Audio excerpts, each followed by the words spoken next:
Centro de Enseñanzas y Estudios Bíblicos Logos. Presenta Aprendiendo la Palabra del Señor. Por Nelson Bustillos.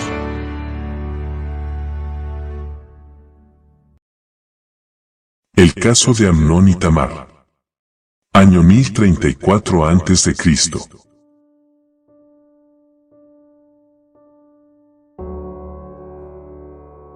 ¿Recordamos la profecía de Natán sobre la casa de David por el pecado cometido contra Urías?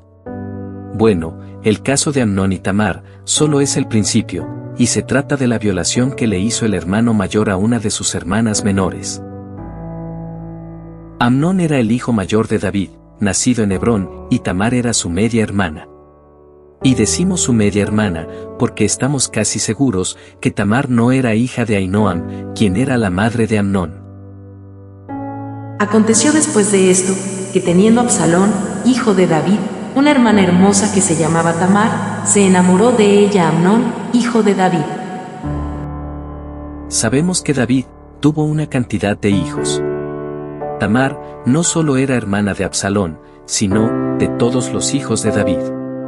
Pero como se toma especial atención sobre Absalón, es posible que Tamar fuera su hermana de padre y madre, hija de Maaca, de Jesur, pero esto es una mera suposición, ya que no hay registros en la Biblia que lo confirme. Se dice que Tamar, para esta fecha, era virgen, quizás una quinceañera, con edad suficiente como para traer de cabeza a su hermano mayor Amnón. Entonces podemos decir que este hecho pudo haber ocurrido entre el año 22 y el año 24 del reinado de David, teniendo en cuenta que Tamar haya nacido durante los primeros años de David en Jerusalén. Sea como fuere, Amnón era mínimo 7 años mayor que ella. La historia dice que Amnón se enamoró perdidamente de Tamar y tenía tiempo buscando la manera de llegarse hasta ella. Pero no era tan fácil, ya que como era virgen, sería difícil que ella aceptara verlo a escondidas. También Amnón temía que su padre lo castigara por esta acción, ya que se trataba de su hermana. Tanto era el desespero que tenía Amnón, que casi no comía y se enfermaba. Y su primo Jonadab, hijo de Simea, hermano mayor de David, lo vio en ese estado y le preguntó lo que le sucedía. Ellos se tenían mucha confianza, y Amnón le contó todo lo que le estaba pasando. Su primo, lejos de aconsejarlo, más bien se prestó para que Amnón se pudiera llegar hasta su hermana Tamar. Este le sugirió la idea que se hiciera aún más el enfermo, y que le pidiera a su padre que le enviara a Tamar para que le ayudara a alimentarse. David accedió, y le envió a Tamar para que le cocinara. Luego de esto, Amnón ordenó a que lo dejaran solo con su hermana, pero él no quiso comer, y se fue hasta su recámara, y llamó desde allí a Tamar. Esta, inocentemente, fue con la sartén y las hojuelas que había cocinado hasta la recámara de Amnón. Pero para mayor de sus sorpresas, Amnón se estaba quitando sus ropas. Y ella se preguntaba, ¿pero qué está sucediendo aquí? Y Amnón le dijo, ven, acuéstate conmigo. Y ella, al ver la intención de su hermano, quiso hablar de buenas maneras, mientras él la trataba de llevar hasta la cama, despojándole de sus vestidos. Tamar, viendo lo que su hermano estaba tratando de hacer, le dijo que no era necesario llegar al extremo de la violencia, porque ella quedaría en deshonra, y él quedaría como un pervertido ante el pueblo de Israel. Lo mejor era que hablara con su padre, y que la pidiera como mujer por la vía legal, que seguro su padre no se la negaría. Pero Amnón estaba muy excitado como para dejarla ir, y terminó violándola. Luego le tomó desprecio, y la echó de su casa como una ramera.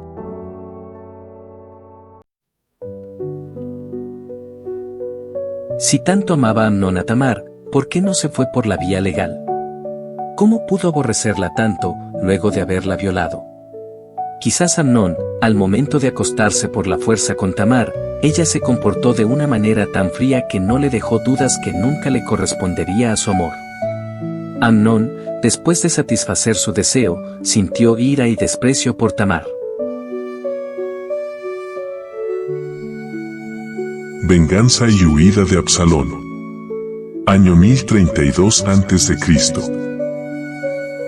Dice la Biblia, que Tamar tomó cenizas y las esparció sobre su cabeza, y rasgó su vestido de colores.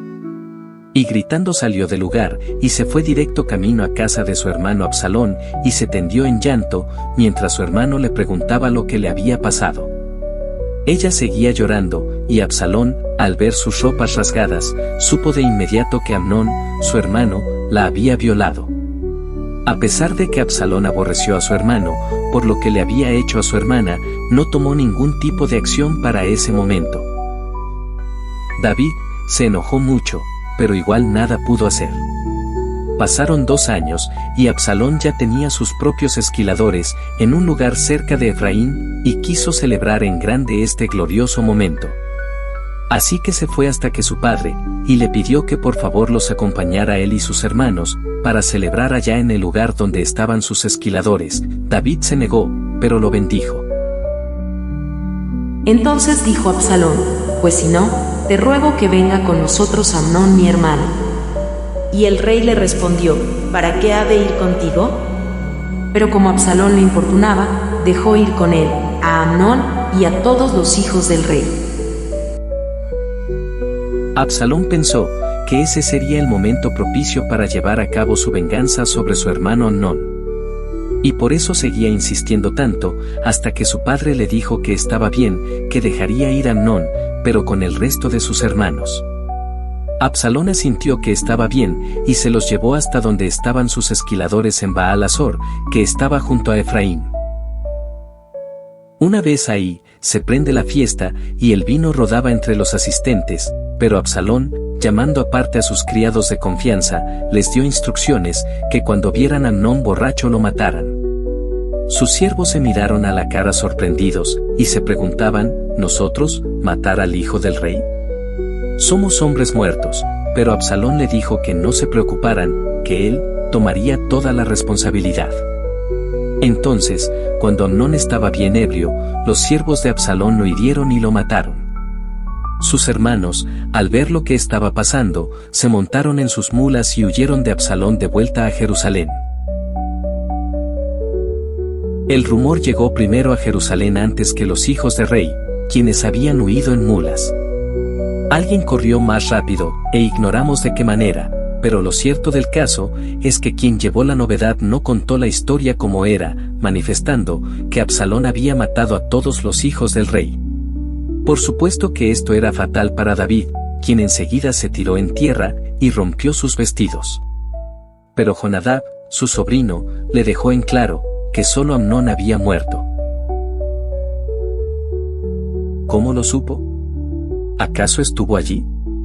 Jonadab le dice a David que Absalón le había jurado la muerte a Amnón desde el día que había cometido delito ante su hermana. Pero lo que el rey no sabía era que este mismo Jonadab fue el de la idea del encuentro entre Amnón y Tamar, que trajo como consecuencia que Amnón cometiera tal vileza. Pero no es posible juzgar mal a Jonadab, porque quizás no estaba en su mente que Amnón llegara a tales extremos.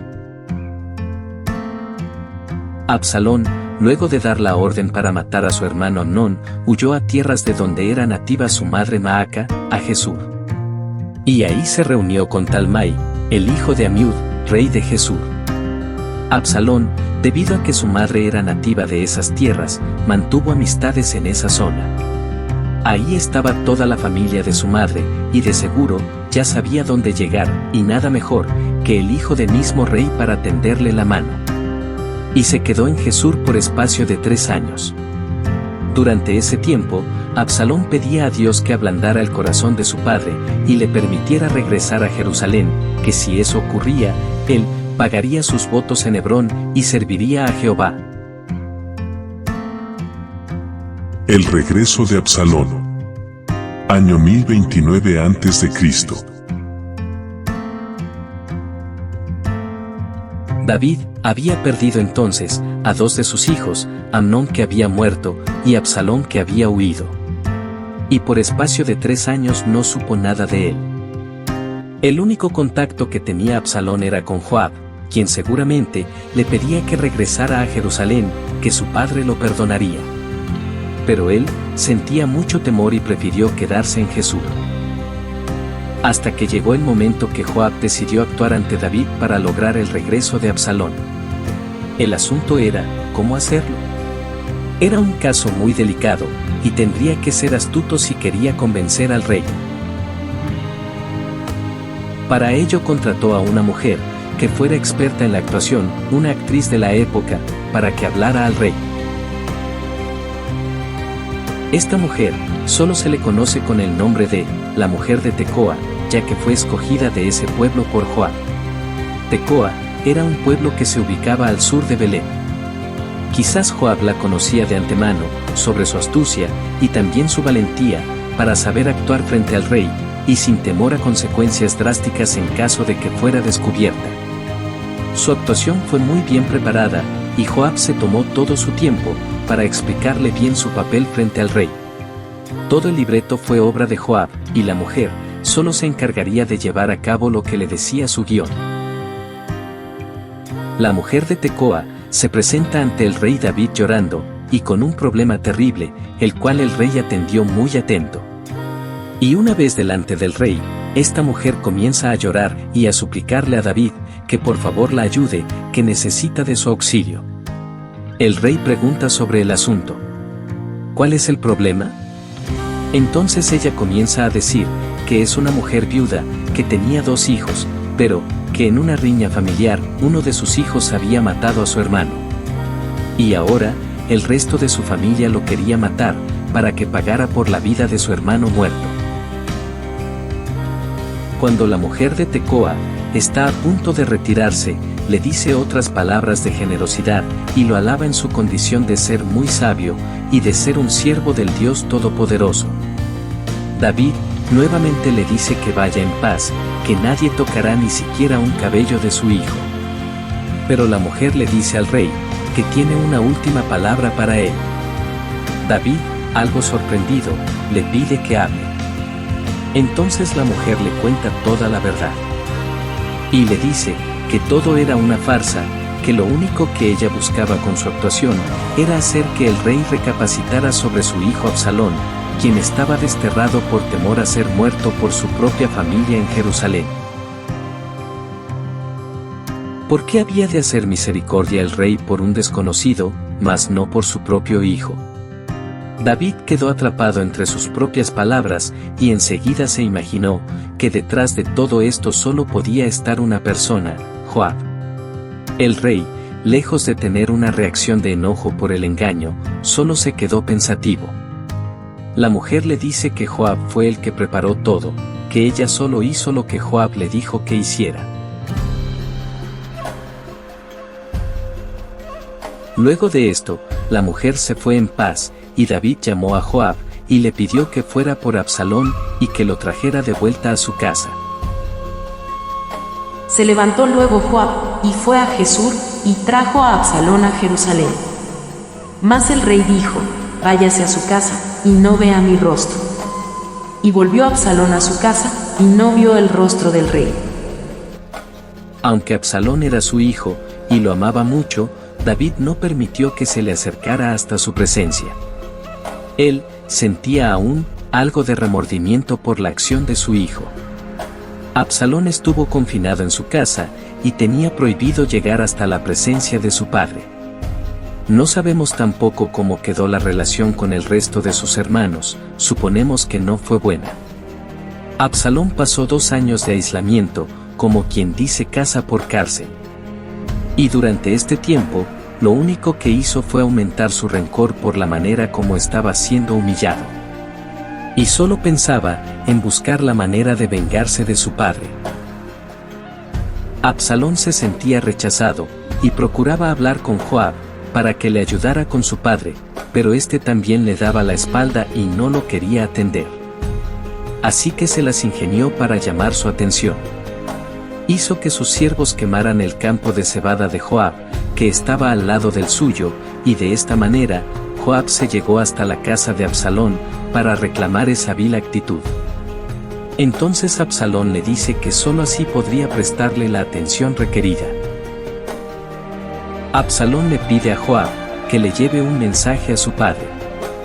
Pregúntale, ¿para qué me hizo venir de Jesús, si me iba a dar la espalda?